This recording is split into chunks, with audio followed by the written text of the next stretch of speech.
Summit number 2, dose 2, Black Mesa.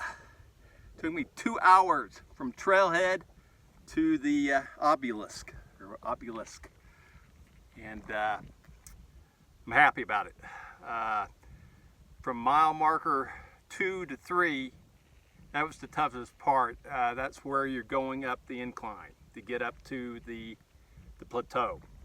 Now, once you get to the plateau, there's another hazard you got to be cognizant of.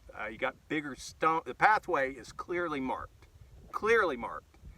but you have a lot of bigger stones that you can roll an ankle on. You got to be watching where you're stepping. At least on the plateau, at least for about 50% of the plateau. So that's the only hazard as far as I could see.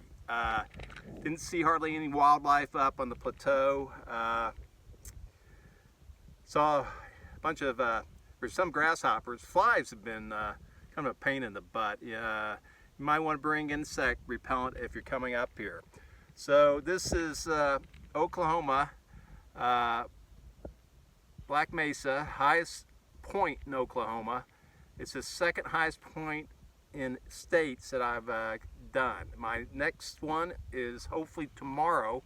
I'm going to attempt Wheeler Peak in New Mexico. Now Wheeler Peak will be 13,000 feet plus above sea level. It's going to be a challenge. But Wheeler Peak has been on my bucket list ever since I summited Guadalupe Mountain in Texas. I learned a lot from that summit. Hopefully I'll learn a little bit from this summit, and hopefully I'll learn a lot from Wheeler Peak summit. Now, it's always important to have goals. I've been talking about Wheeler's Peak for 2+ years.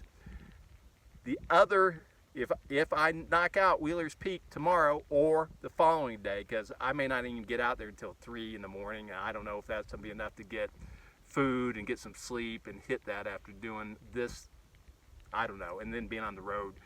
If perchance, on this trip, either tomorrow or the next day, I knock out Wheeler Peak, here's the agenda for 2025. I'm really looking at attempting Mount Hood in Oregon, an hour out of Portland. Now, if I do that and it goes smoothly, the real bucket list item that I've had for a long time is Mount Rainier. That is a bucket list item of mine. And if I knock out Hood with relative ease and getting all the cold weather gear, maybe taking a class in cold weather, crampons and self-arrest and all the other stuff, if I can knock out Mount Rainier, that would be a big feather in my cap. Well, I mean, it doesn't mean anything, but it means something to me personally. I think that would be pretty cool. I might ultimately pay one of the guided expeditions to just go with them to do it. If I knock out Rainier, then the next big bucket list item that will depend upon qualifications and how well business does is Denali. Boy, that's a month commitment. We're talking about Alaska. We're talking about one of the big ones, 27,000 square linear feet or feet above sea level. We're talking about death zone. If I'm able to knock out Rainier, I'm going to start serious, and the business continues the way it's been going since COVID. I mean, it's been doing better.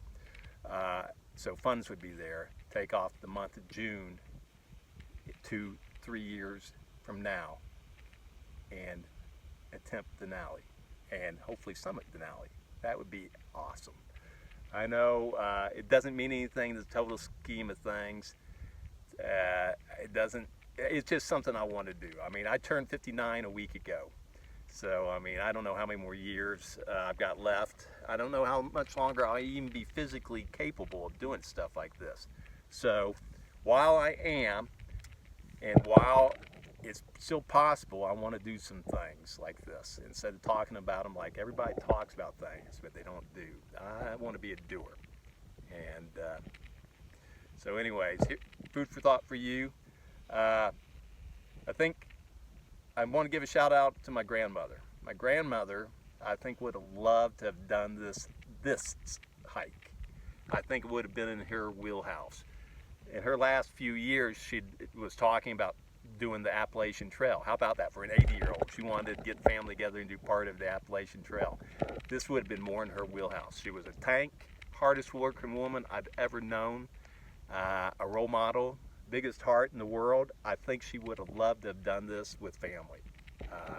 Big shout out to her.